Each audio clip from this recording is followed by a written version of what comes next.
Hello friends, সকলে কেমন আছেন? আশা করি সকলে ভালো আছেন, আমিও ভালো আছি। আজ আমি আবারও একটি নতুন রেসিপি নিয়ে আপনাদের সাথে এসে গেছি। একটি নতুন ভিডিও আপনাদের সাথে আমি শেয়ার করছি। এখন শীতকালে তো সকলেই জানেন পিঠের মরশুম, মানে পিঠে খেতে সকলেই ভালোবাসে, কম বেশি কিন্তু সকলেই ভালোবাসে। তো এই সিজনে মানে এই শীতে আমি আজকে পিঠে বানালাম। আজকে পিঠে বানিয়েছি আর বানিয়েছি ইডলি। আমি দুটো পিঠেই আপনাদের সাথে আমি শেয়ার করব। এই যে আজকে পিঠেটা আমি ভেঙে দেখাচ্ছি কতটা জালিদার হয়েছে, নরম তুলতুলে, সেই পদ্ধতি আমি দেখাবো। তো এই রেসিপিটির জন্য নিয়েছি আতপ চাল, 250 গ্রাম আতপ চাল নিয়েছি, আর 100 গ্রাম আমি এটা কলাইয়ের ডাল নিয়েছি। কলাইয়ের ডাল মানে হচ্ছে বিউলির ডাল বলে অনেকে, অনেকে বিউলির ডাল বলে, তো আমরা কলাইয়ের ডাল বলি। 100 গ্রাম নিয়েছি কলাইয়ের ডাল, আর আতপ চাল নিয়েছি 250 গ্রাম। এই চালটা এবার ডালটা একদম স্মুথ একটা পেস্ট বানিয়ে নিতে হবে, খুব মিহি করে বেটে নিতে হবে। ফার্স্টে আমি আতপ চালটা বেটে নিচ্ছি মিক্সিতে, সামান্য একটু জল দিয়ে দিলাম। চালটা বাটা হয়ে গেছে, আমি একটা পাত্রে ঢেলে নিচ্ছি। খুব স্মুথভাবে কিন্তু এই চালটা বাটতে হবে, মানে খুব মিহি করে বাটতে হবে আর কি। তারপর ডালটাও বেটে নিয়েছি। চালটা একটু পাতলা করে বাটা হয়ে গিয়েছিলো বলে ডালটা একটু শক্ত করে বেটে নিয়েছি, কেননা ব্যাটারটা একটা থকথকে ব্যাটার তৈরি করতে হবে, পাতলা হলে কিন্তু চলবে না। তো চালটা পাতলা হয়ে যাওয়ার জন্য আমি ডালটা একটু শক্ত করে বেটে নিয়েছি। দেখতে পাচ্ছেন হাতে করে বার করতে হচ্ছে, ডালটা একটু গাঢ় হয়ে গেছে। তো ডালটা আর চালটা যখন একসাথে মিশিয়ে দেবো, ব্যাটারটা ঠিক হয়ে যাবে। পরিমাণ মতো লবণ দিয়ে দিলাম। তারপর চাল আর ডাল একসাথে আমি মিশাতে থাকলাম, একটা চামচ করে খুব ভালো করে ফেটিয়ে নিতে হবে। কিন্তু চামচ করে ব্যাটারটা তৈরি করছি। থকথকে ব্যাটার হবে, কিন্তু পাতলা হলে চলবে না, আর খুব যে ঘন হবে তাও নয়। আমি চামচ করে তুলে দেখিয়ে দিচ্ছি, দেখতে পাচ্ছেন আপনারা। আজকের খোলা ছাড়া আজকে পিঠে আমি বানিয়ে দেখাবো। আজকের খোলাতে সবাই আজকে বানায়। তারপর একটা বাটিতে আমি সাদা তেল নিয়েছি আর একটা আলু কেটে নিয়েছি। এদিকে গ্যাসের উনুনে কড়াই বসিয়ে দিয়েছি, কড়াইটা ভালো করে বেশ গরম করে নিয়েছি। গরম করে নেওয়ার পর এই যে সাদা তেলটা আলু দিয়ে আমি কড়াইয়ে বুলিয়ে দিলাম। কড়াই একটু বুলিয়ে দিয়েছি, কড়াইটা কিন্তু খুব ভালো করে গরম করে নিয়েছি। নেওয়ার পর 1 হাতা ব্যাটার এবার কড়াইয়ে দেব। ব্যাটারটা তুলে দেখিয়ে দিচ্ছি এর ঘনত্বটা, কতটা এর ঘনত্বটা হয়েছে, কিভাবে হয়েছে, মানে কতটা এরকমভাবে সেটা আমি দেখিয়ে দিলাম। 1 হাতা ব্যাটার দিয়ে দিলাম, দিয়ে ঢাকা দিয়ে দিলাম। একদম মিডিয়াম টু লো ফ্লেমে, হাই ফ্লেমে কিন্তু করা যাবে না, একদম মিডিয়াম আঁচটা করে দিয়েছি। তারপর 5 মিনিট পর তুললাম, একদম খসখস করে উঠে গেল। দেখতে পাচ্ছেন আমি একদম উল্টে দিলাম, একটা পিঠ উল্টে দিলাম, দেখতে পাচ্ছেন কত সুন্দর আজকে আমার একদম রেডি হয়ে গেছে। আর ধারগুলো একদম ফুটো ফুটো হয়ে গেছে, মানে জালিদার হয়ে গেছে।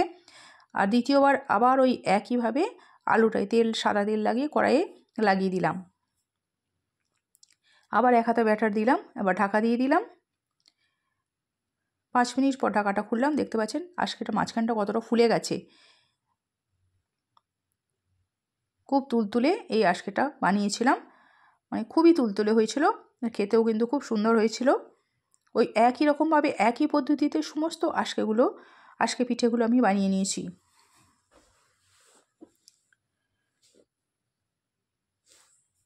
আমি দুটো পিঠি উল্টে পাল্টে একটু সেঁকে নিচ্ছি, দেখতে পাচ্ছেন আমি দেখিয়ে দিচ্ছি তুলে একদম ক্যামেরার সামনে থেকে কতটা জালিদার হয়েছে, মানে ফুটো ফুটো হয়ে গেছে, দেখে বোঝা যাচ্ছে একদম জালিদার হয়েছে। যতটা ফুটো ফুটো হবে মানে জালিদার হবে, ততটাই কিন্তু এটা তুলতুলে হবে, খুব নরম হবে, ইজিলি উঠে যাচ্ছে। দেখতে পাচ্ছেন একটা পিঠ একদম ইজিলি উঠে যাচ্ছে, আর একটা পিঠ উল্টে দিলাম।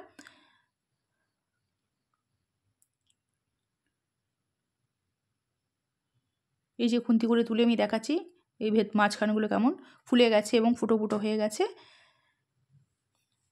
ওই একই রকমভাবে একই পদ্ধতিতে বারবার আমি কিন্তু ওই সাদা তেলটা কড়াইয়ে বুলিয়ে নিচ্ছি, আলু দিয়ে একবার করে আলু দিয়ে বুলিয়ে দিচ্ছি। মাফ করবেন আমার গলার অবস্থাটা, বারবার গলা ঝাড়তে হচ্ছে, গলার অবস্থাটা খুব খারাপ আছে। এখন শীতকাল তো ঠান্ডা লেগে গেছে, তো গলাটা ব্যথা ব্যথা করছে, সেই জন্য মাঝে মাঝে আমি গলাটা ঝাড়ছি। তার জন্য আমি আপনাদের কাছে মাপ চেয়ে নিচ্ছি, খুব একটা ভালো করে বলতে পারছি না। একইভাবে একই রকমভাবে একই পদ্ধতিতে বারবার ওই তেল লাগিয়ে কড়াইয়ে আর দিয়ে ঢাকা দিয়ে উল্টে পাল্টে আমি আজকে পিঠে বানিয়ে নিচ্ছি। সমস্ত আজকে পিঠেগুলো এভাবেই আমি বানিয়ে নিলাম। তারপর ওই একই কড়াইটা কিন্তু আমি আর নামাইনি, ওই কড়াইতেই কিন্তু আবার জল ঢেলে দিলাম। এবার আমি ইডলি বানাবো। ওই দেখুন একই কড়াইতেই আমি আজকে বানিয়েছি, ওই একই কড়াইতে একটা খোলাতেই আমি এবার ইডলি বানাবো। ইডলির জন্য আমার এই কাছে এই পাত্রটা ছিল, এটা কিনেছিলাম আমি অনলাইনে। তো এটা তেল গুলিয়ে নিয়েছি, সাদা তেল গুলিয়ে নিয়েছি, দিয়ে ওই ব্যাটারটাই আবার 1 চামচ করে দিয়ে দিলাম। এই চারটে করে হবে, 4 পিস করে হবে। যে দেখি একদম ডাইরেক্ট জলে দিয়ে দিলাম। তলায় একটা স্ট্যান্ড আছে, এই পাত্রটা তলায় একটা স্ট্যান্ড আছে, যার জন্য একটার সাথে একটা লাগবে না। এবং আর একটা পাত্রে দিয়ে দিলাম, 2টো পাত্রে দিয়েছি। 10 মিনিট ঢাকা দিয়ে রেখেছিলাম। 10 মিনিট পর খুললাম, আমার একদম রেডি হয়ে গেছে ইডলি। একটা কাঠি করে দেখছি, মানে একটুও কিন্তু কাঠিটাতে লাগছে না, তার মানে ইডলি আমার একদম রেডি হয়ে গেছে। 2টো পাত্রই আমি জল থেকে তুলে নিলাম। এটা ইডলি বানানোর জন্য মেশিন, বুঝতেই পারছেন এটা ইডলি বানানো হয়। এতে হাত দিয়ে দেখছেন কত ইজিলি উঠে যাচ্ছে। হাত দিয়ে একটুখানি চাপ দিচ্ছে, সঙ্গে সঙ্গে কিন্তু একদম খসখস করে উঠে যাচ্ছে।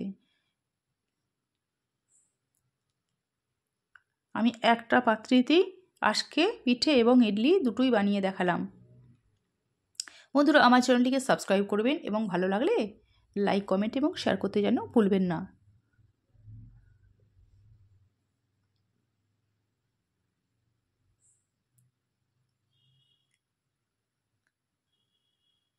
আমার 2 রকম পিঠেই কিন্তু খেতে খুবই টেস্টি হয়েছিল। আজকে পিঠেও আর এই ইডলিটাও খেতে খুবই টেস্টি হয়েছে। ইডলিটা হচ্ছে সাউথ ইন্ডিয়ান খাবার, একটা সাউথ ইন্ডিয়ান ফুড। আর আজকে পিঠাটা আমাদের বাঙালিদের, সকলেই জানে, বাঙালিদের প্রিয় খাবার আজকে পিঠে।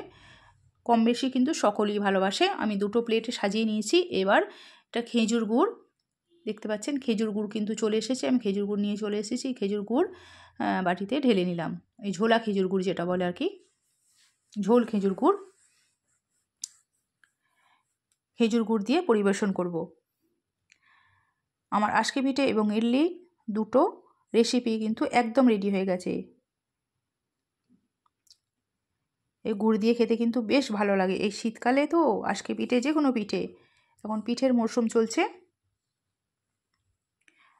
আজ আসি বন্ধুরা, সকলে ভালো থাকবেন, সুস্থ থাকবেন। আপনাদের সাথে দেখা হচ্ছে আমার সঙ্গে অন্য কোনো ভিডিওতে। আর আমার ভিডিওটিকে দেখার জন্য আপনাদেরকে অসংখ্য অসংখ্য ধন্যবাদ।